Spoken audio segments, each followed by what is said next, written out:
7月7日都知事選が終わりました。その結果は皆さんご承知の通りですけど、今日はこの都知事選の結果をどう見るのか、有力3候補どういう戦い方をしてどこが問題だったのか、これからどうなるのか、こういうお話をしたいと思います。まずですね、おさらいですけども、投票結果見てみましょう。小池百合子、290万以上取りました。石丸伸二165万を超えました。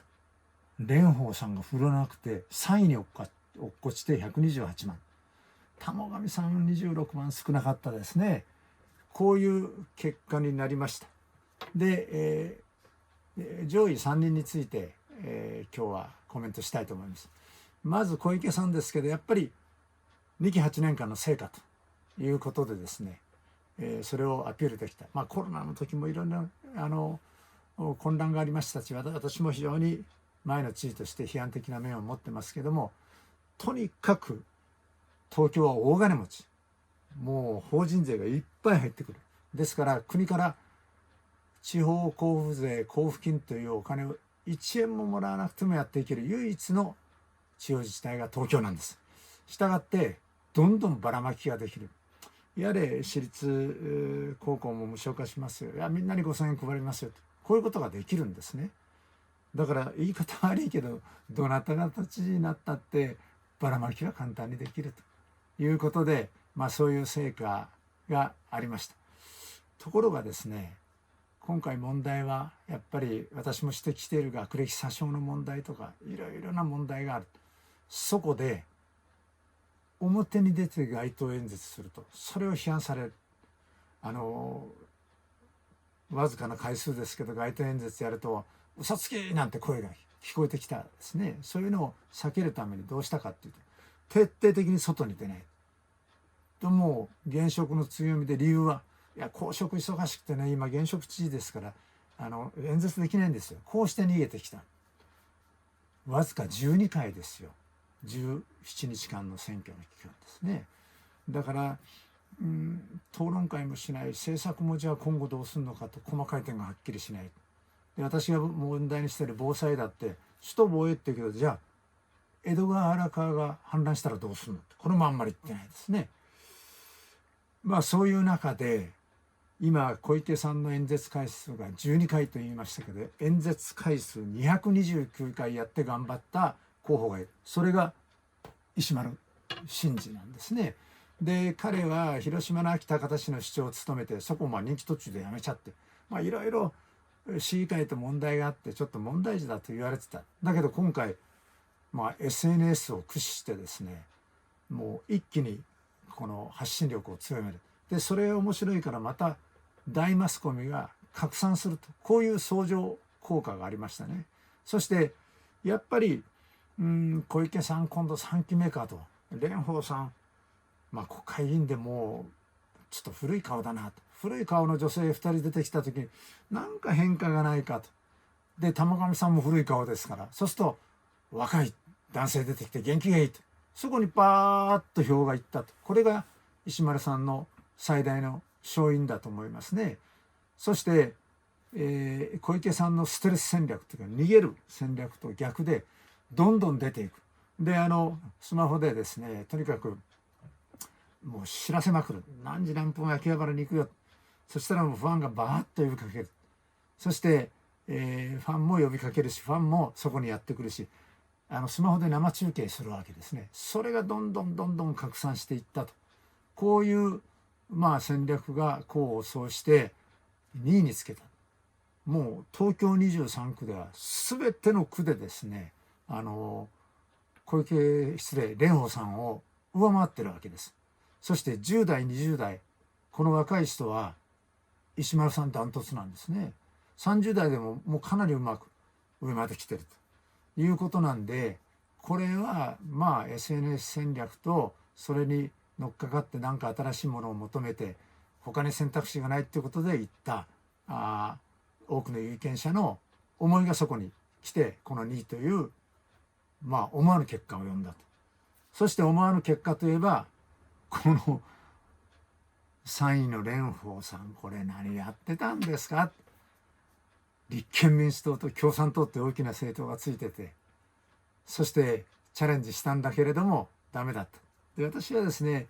前から言ってますけども、都知事選挙ってのは無党派が多いんですね。だから政党支持を最初から言うっていうのは非常に良くない。で特に共産党が嫌いな人がいっぱいいるんです、東京の有権者。だから共産党支援って言っただけで、あ、もう嫌だと逃げる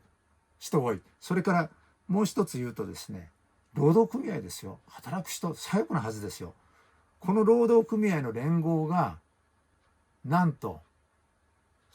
その立憲民主党出身の仲間であるはずの蓮舫さんを支援しないで小池さんに行っちゃったわけですよ。だから私に言わせれば蓮舫さん、連合という大きな労働組合の組織と共産党、あなたどっち取るんですか、さっさと共産党を取っちゃった。もうそこで負けてるんですね。それから小池さんのステルス戦略みたいにもこう逃げ隠れてどこにも顔を出さないと、そういう逃げてうまくやった。で石丸さんはもう SNS からガイドからやりまくった。中途半端なんですよ蓮舫さんって。そして私が、聞いてる限りめちゃくちゃ演説が下手ですね。この暑い中で金切りでギャーギャー言ったってもっと暑くなる。やっぱりゆとりを持って落ち着いて、語りかける、こういう口調が必要なんですよ。それははるかに小池さんや石丸さんのが上でしたね。私で玉上さんも上手でしたよ。だから一番下手くそが蓮舫さんで、こういう演説のやり方じゃダメですね。それはもう私はも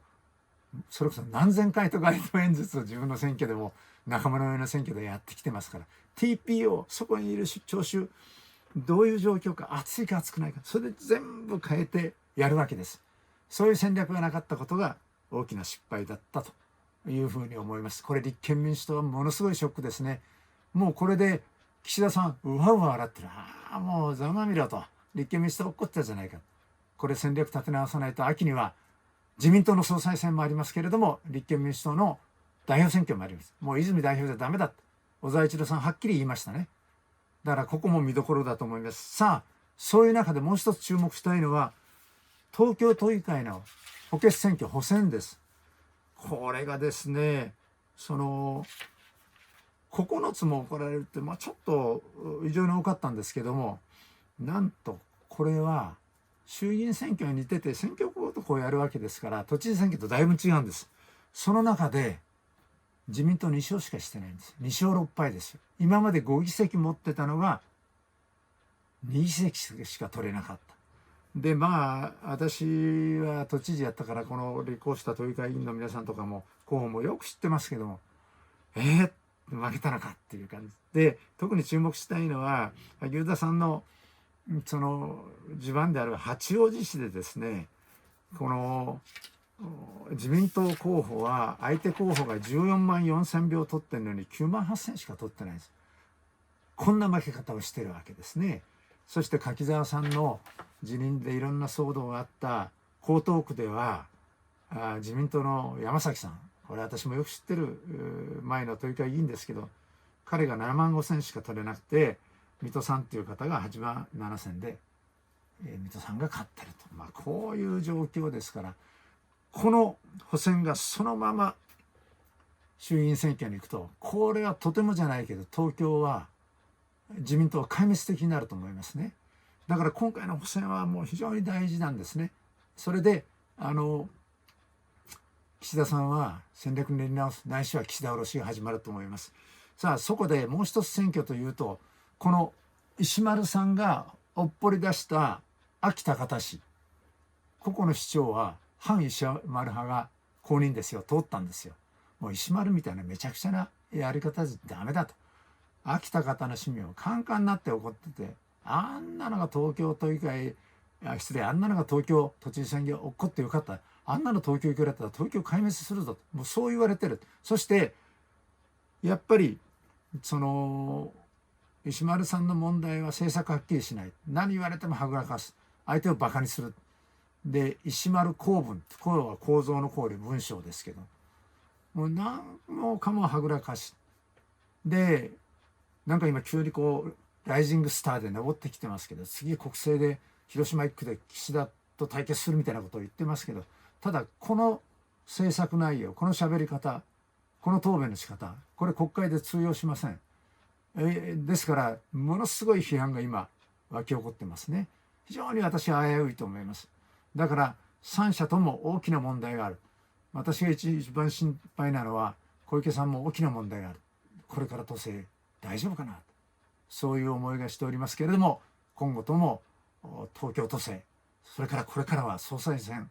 含めて政治のお話をしてまいりたいと思います。ではまた。